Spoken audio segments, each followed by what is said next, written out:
to attract people in, the content needs to be good. So it's not, I mean, the volume, more content is great, but it has to be good quality such that people want to share it. People want to, so promote it on social, they want to share it with their friends by email, they want to link to it.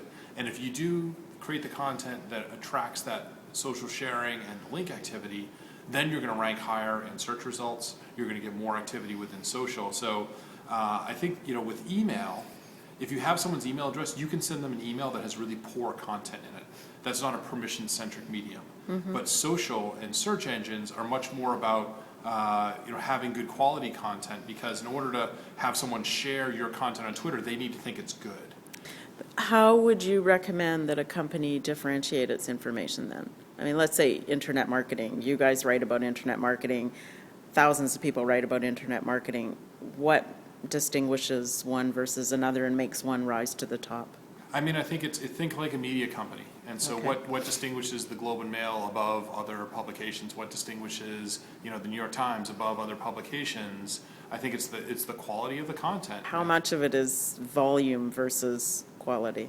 So once you've achieved a good quality bar, okay. that you feel like your persona is like, this is good, I want to subscribe to this, I'm going to come back, I'm going to read it over time, I'm going to share it with my friends. Once you've gotten that quality bar, mm-hmm. then I think I would ramp up the volume as much as you can while still maintaining that quality bar.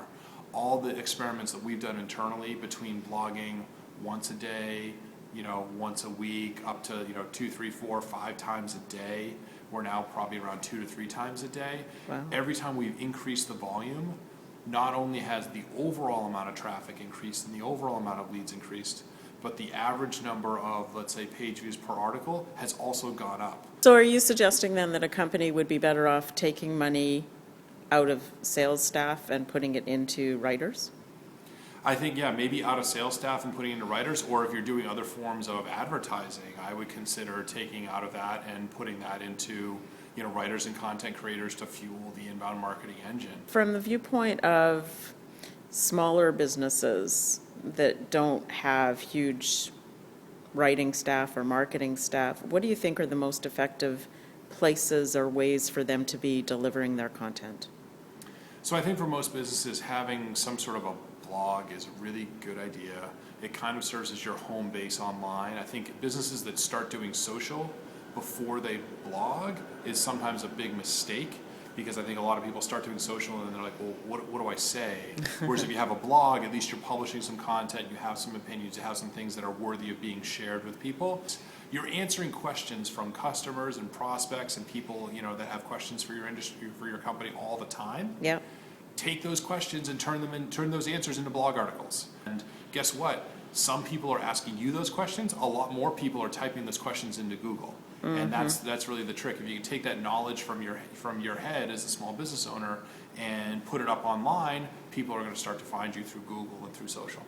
I think there's 2 approaches to email. One is for an opt-in permission-based list of people that have come to you and found you and have said, yes, I would like to receive email from you. Yep. That's an absolutely good thing to do. That's just respecting the relationship. If someone says, please call me, and you don't call them, they're not going to respect you. Same thing if they ask you, like, hey, I would like to get some email from you, and you don't email them, that's bad. Yeah. On the flip side is if you're going around and scraping email addresses or sharing lists with another company or purchasing a list from data.com or things like that, yeah. That's not a good idea. It's the click-through rate. If you have a high click-through rate, right. then your email is engaging and people want to receive it, and that you may email them every day. Have you noticed any differences between the Canadian versus the American market and how people respond to different types of marketing?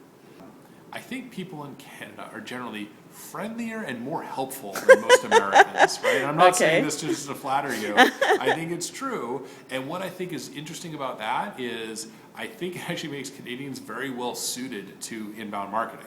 Because the whole point is that you're trying to be helpful to your customers rather than push them down into some sales process that you've defined. That's fundamentally what this is all about, is how do you generate more love from your customers? And I think, to be honest, I think Canadians kind of have an advantage there over us Americans. So if folks want to learn more about HubSpot, our blog is at blog.hubspot.com. Yep. And we also have a free tool called Marketing Grader, which is at marketing.grader.com, and that gives you a grade on your marketing. So type in your website and we'll grade it on over 30 different factors and give you a whole report back, totally free. to use and totally open, and just, check that out if you want to learn a little bit more about how you're doing in your marketing. Yeah, it is a very cool tool. I've tried it. Thank you very much, Thank Mike. you. I appreciate it.